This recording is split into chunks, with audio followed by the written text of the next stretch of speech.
Hi friends, हे बघ चिवला आणलं छान छान गिफ्ट. पाहू आपण या गिफ्टमध्ये काय आहे. चू कोणी मागवलं, हे कोणी आणलं? आईनी. मग आईला थँक्यू म्हटली का? म्हण ना. तू काढते का? काढा, सावकाश काढा. ओके, निकालो. काय आहे, काय आहे, हे काय मागवलं चिवला? बापरे, हे काय आहे?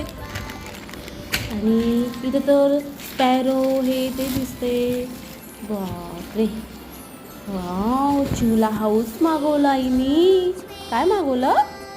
Toy house. काय काय मागवलं चिव आईनी? Toy house. चला आपण रेडी कसं होत. हे पहा, हे झालं चिवचा हाऊस रेडी. पहा कसा आहे चिवचा हाऊस.